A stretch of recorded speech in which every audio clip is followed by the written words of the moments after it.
करवा चौथ की आप सभी लोगों को बहुत बहुत शुभकामनाएं। अब करवा चौथ की कथा श्रवण करें। कार्तिक महीना की कृष्ण पक्ष में की चतुर्थी को करवा चौथ या करक चौथ कहते हैं। इस व्रत में श्री गणेश जी की पूजा की जाती है। पूजन दान से उन्हें प्रसन्न किया जाता है। इसमें गेहूं का करवा भर करके पूजन किया जाता है और पीहर से विवाहित बेटियों के घर चीनी के करवे भेजे जाते हैं। इस व्रत में निम्नलिखित कहानी सुन करके चंद्रमा के उदय होने पर अर्घ दे करके सुहाग की अखंडता के लिए प्रार्थना करके व्रत का समापन किया जाता है। इसके बाद सुहागिन स्त्रियां सास के पैर छूकर उनको वायना दे करके व्रत खोलते। अब व्रत समय एक साहूकार था, उसके 7 बेटे और 1 बेटी थी। सभी का विवाह हो चुका था। सातों भाई अपने बहन को बहुत प्यार करते थे। कार्तिक का महीना था। बहन अपने मायके आई हुई थी। कार्तिक की चौथ को घर के सभी सुहागनों ने करवा चौथ का व्रत रखा। उस लड़की ने भी व्रत रखा। भाभीियों के साथ विधिवत पूजन किया।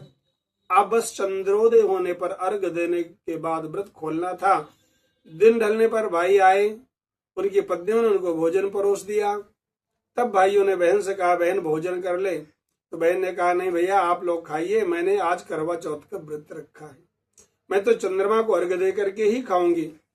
बहन के बिना भाइयों को भोजन करना अच्छा नहीं लगा। ससुराल में होती तो कोई बात नहीं, लेकिन आज मायके में है तो हम लोग भोजन कैसे करें। सातों भाइयों ने आपस में सलाह की कि एक भाई जंगल में गया और वहां आग लगा दिया।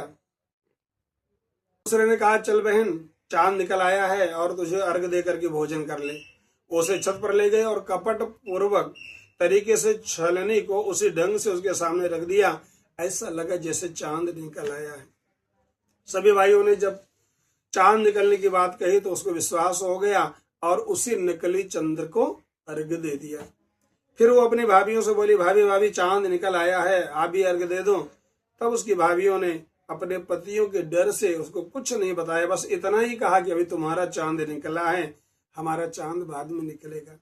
नादान लड़की भाभीियों की बात का मतलब नहीं समझी और भाइयों के साथ बैठ करके भोजन करने के लिए बैठ गई। जैसे ही उसने पूरी का पहला टुकड़ा तोड़ा, उसमें बाल निकला। दूसरा तोड़ा तो जोर से छींक आई और तीसरा तोड़ा तो ससुराल से हरकारा आ गया। उसने बताया कि लड़की का पति बीमार है, उसे शीघ्र ही ससुराल बुलाया है। माँ समझ गई कि चौथ माता रुष्ट हो गई है। माँ ने बेटी को विदा करते हुए सीख दी कि रास्ते में जो कोई भी मिले उसके पैर छूना और सदा सुहागिन रहने का आशीर्वाद लेना, और जो आशीर्वाद दे तो उसको पल्ले में बांध लेना और उसके बदले उसको कुछ रुपया दे देना। रास्ते में सब ने उसको यही आशीष दिया, तुम भाइयों की बहन प्यारी बहन हो, तुम भाई बहन का प्यार यूं ही सदा बना रहे। किसी ने कहा सुखी रहो, किसी ने कहा खुश रहो, सदा सुहागन रहो, कि आशीर्वाद किसी ने नहीं दिया। जब ससुराल के दरवाजे पर पहुंची तो दरवाजे में उसकी ननंद खड़ी थी। ननंद के पैर छुए तो उसने कहा, सदा सुहागन रहो, सपूती हो। ये जैसे सुना उसने पल्लू में गांठ बांध ली और ननंद को सोने का सिक्का दिया। जब वो भीतर गई तो उसने देखा कि पति धरती पर लेटा है, पास में सास बैठी है। चौथ माता के कोप का प्रभाव ऐसा था कि पति को न मरा कहा जाए और न ही जीवित। उसे देखकर सास में कोई उत्साह नहीं दिखाया, उड़कर बाहर चले गई और अपने पति की सेवा करने लगी। समय बीतने लगा, वह पति की सेवा में जुटी रही। सास जो रूखा सूखा भोजन भेजती रही, वैसे को खा करके अपने पति की सेवा करती रही। इस प्रकार मार्गशीर्ष की चौथ आई तो चौथ माता की आवाज आई, करवा ले करवा ले, भाइयों की प्यारी करवा ले। वो हक्की बक्की से इधर उधर देखने लगी, मगर चौथ माता कहीं दिखाई नहीं दी। तो वह दुखी होकर के बोली, हे चौथ माँ, मैं जानते हो आप हमसे रुष्ट हैं, आप मेरा हंसता खेलता सुहाग लौटाएं, हे माँ मेरा उद्धार करो। ये सुनकर चौथ माता बोली, पौष की चौथ माता आएंगी तो उनसे सब कहना, वो मुझसे बड़ी हैं, वही कुछ करेंगी। इसी प्रकार पौष की चौथ माता आई, माघ की आई, फाल्गुन की आई, बैसाख जेठ की आई, आषाढ़ की आई, सावन की आई, भादों की चौथ आई, और सभी ये कहकर चले गई कि ये व्यथा आगे वाली माता से कहना। इसी प्रकार सौज की चौथ आई तो उसने कहा कि कार्तिक की चौथ माता ही तुमसे रुष्ट हैं, तुम उनके उनके व्रत को खंडित किया है, उन्हें बताओ, वही तुम्हारा सुहाग वापस कर सकते हैं।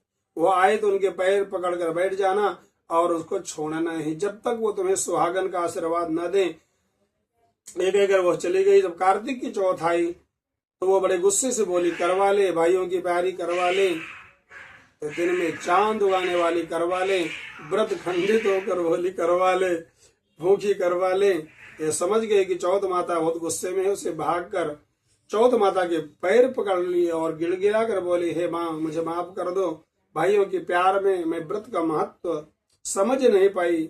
हे माँ मैं तुम्हारी बच्ची हूँ, मुझे क्षमा करो, जीवन में वैसी भूल कभी नहीं होगी। चौथ माता बोली, अरे पापिन छोड़ मेरा पाँव। नहीं माँ मुझे क्षमा करो, मेरे प्राण ले लो, मेरे पति को, मेरे पति न जिंदा है न मरे हैं, मेरी भूल को दंड उन्हें क्यों दे रही हो? या मुझसे या तो मेरा सुहाग लौटा दो या मेरे प्राण ले लो, मैं तुम्हारे पाँव नहीं छोड़ूंगी। यह कहकर बिलक बिलक कर रोने लगी।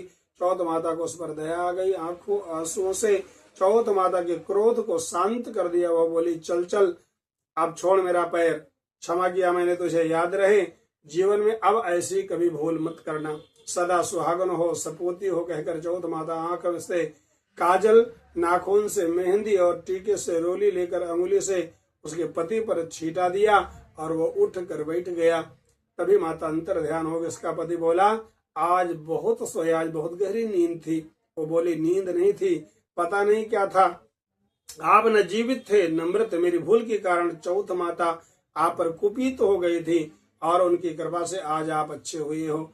जय चौथ माता की, जय चौथ माता की। तो उसके पति ने कहा, अब चौथ माता का पूजन करें। और उसमें खुशी खुशी चौथ माता की कहानी सुनी, करवा का पूजन किया।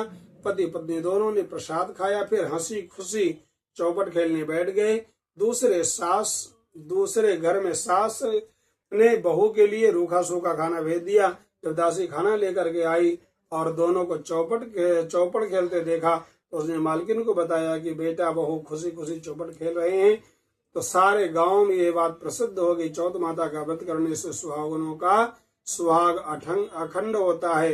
हे चौथ माता, जैसे साहूकार की बेटी को सुहाग दिया उसी तरह सबके सुहाग की रक्षा करना। जय श्री कृष्ण।